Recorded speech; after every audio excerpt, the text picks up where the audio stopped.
What is up, wrestling fans? It's the Wrestling Podcast. I'm your OCW. Thank you so much for listening. Make sure to hit that bell on YouTube and subscribe to the podcast on your favorite podcasting app. Today, we're talking about knowing too well.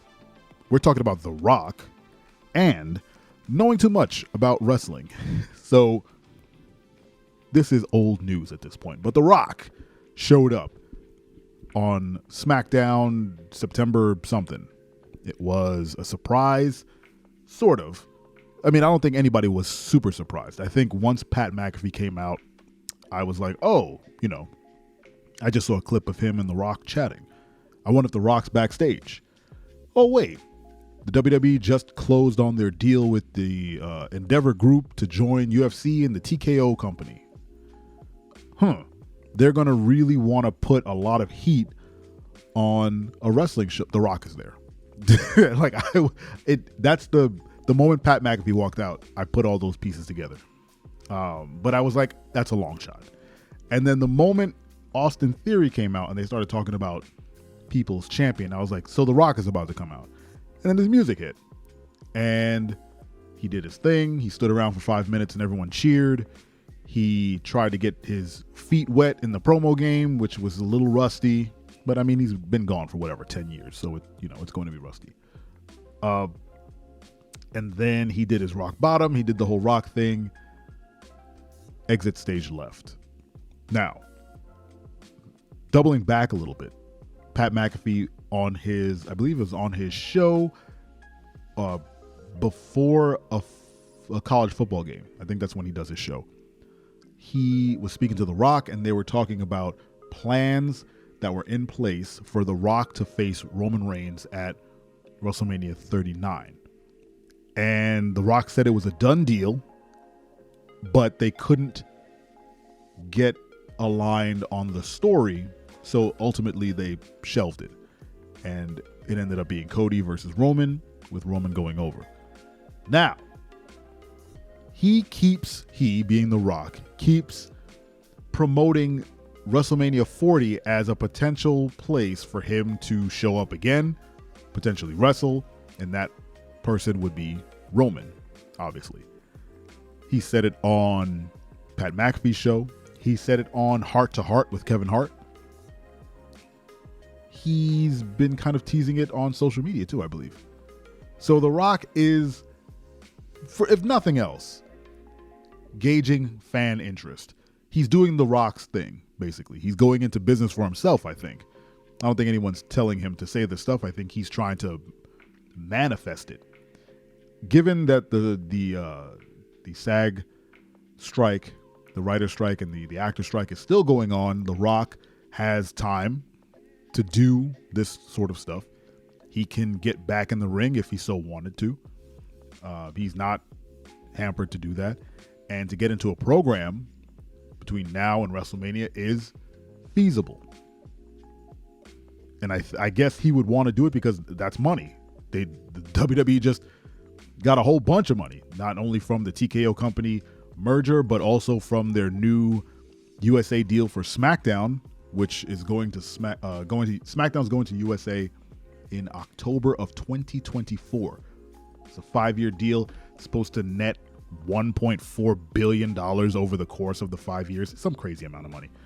So WWE is not broke. So they can pay The Rock, and he can continue to, pay for his mansions and whatnot with WWE money while the writers and the actors work out their business. And once that strike is over, The Rock is going back to Hollywood to make more mediocre movies. Yeah, I said it. And he'll turn his back.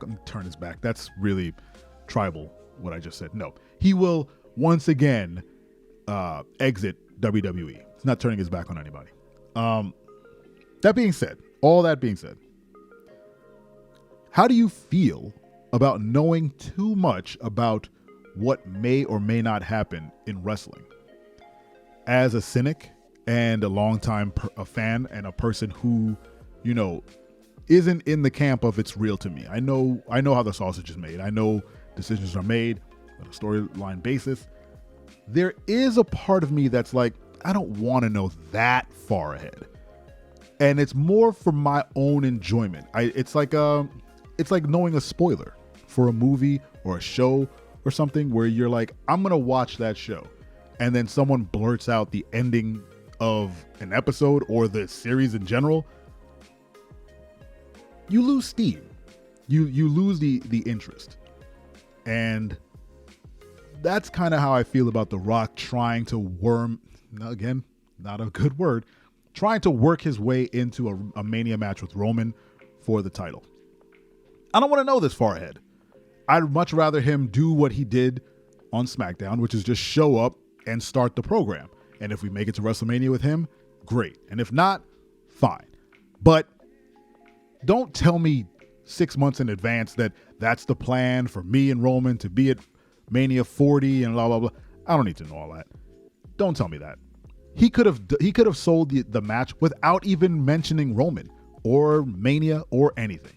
He could have just said, yeah, maybe I'll stick around for a bit. And everyone will just make up their own storyline, which is way better than you just telling me you're going to wrestle Roman at Mania 40. Because we know that it's going to be for the title. And, I mean, we're hoping that Roman goes over, right? If that's the case, Roman has to go over on The Rock. You can't have The Rock beat Roman and take the titles from him. That makes no sense. But I started thinking, when The Rock said that everything was locked in and they couldn't meet eye to eye on the creative, on the story of the whole thing, I started thinking, well, who couldn't meet who couldn't meet eye to eye? Whose creative was off, let's say, not where it should be. And I think it was The Rock. I think The Rock wanted to go over. I think The Rock wanted to pull on 39, I beat Roman, I take the titles from him, I be a heel or whatever, and then go a full year and then wrestle Roman again at 40, where then Roman goes over. That's completely based on nothing, but that's what I was thinking, because why else would they not meet?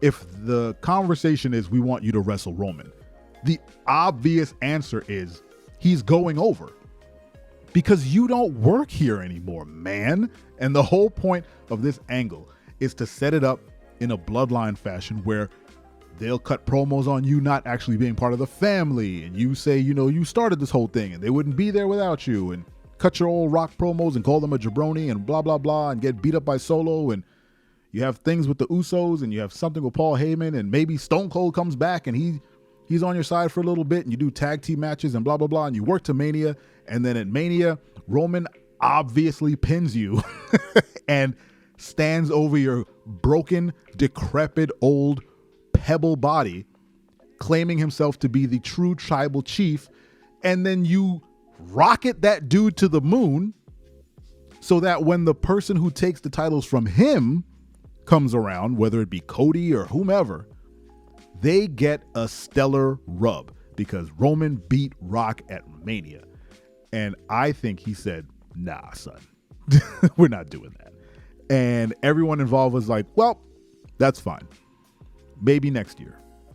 And he said, yeah, door's always open.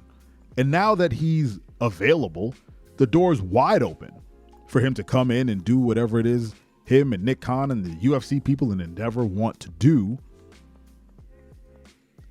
I don't know, man. I don't really even want him at Mania with Roman. It would be nice, but the last thing we need is The Rock holding those titles right now in what will be 2024. Please don't give The Rock the belt. Do not give The Rock the honor of taking Roman's streak, because Lord knows Brock Lesnar took Undertaker's, and we were all broken up about that because, again, Brock didn't need it, and neither does The Rock. Hey, Brock and Rock, what do you guys think about The Rock breaking the streak or even going to Mania and wrestling Roman? Let me know in the comments. Thank you so much for listening, and don't you ever forget, I'm your friend, but if I ever see you in the ring, I can beat you. Don't you know? Yeah, yeah, yeah.